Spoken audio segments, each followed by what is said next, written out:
xasida gu mel ne wa kaana xaqan alayna nasrul muminin. soxna May radiyallahu taala anha duñ ko mos a ziar fii Liberté 2 dafa naa sama juumul sax sëñ Umar Sène bii mi ngi foofu ak ñoom sëñ Jéelaani Gasama yàlla na suñu borom gën yokk leeram ci ñoom ci moom.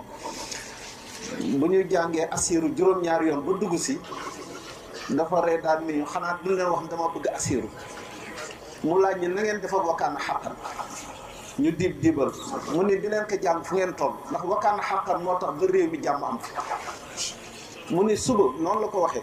Cheikh Touré mi ngi fi léegi gis naa ko waaw mi ngi foon mi ngi nii ndax wax day seede day tungoom wax mu ne ñu suba de su taali bi yëpp maase woon daan duñ jàng wakkaana xàqan su jant bi fenkee balay jant bi so ku nekk di nga wut fu nga ruuri sa bopp. waaw kon te xasida la nga xamante ni dafa bari ay kusufaat nee nañ ku koy jàng te bëgg dox ci leeru yàlla dox gu wér te naan ci ba mandi soo koy jàng guddi ñaareelu ab yaat bi kuñ yaa wali yaa qadiru yaa nasir lil muminina innakal haadil basir di ko def juróom-ñaar fukki yoon. te ci bayit boobu ngay gis ni fa la secret suratul ixlaas nekk ndax wax na ki ci biir akramani bi qul huwa allahu ahad rabbi wa lam yakun lahu kufuwan ahad. ndax soo jëlee turu yàlla yi nekk ci biir bayit boobu soo leen adadee daf lay jox 972 mooy adadu suratul ixlaas. moo tax ñiy liggéey xasida gi di liggéey suratul ixlaas war nañ di jàng xasida wa kaana haqqan.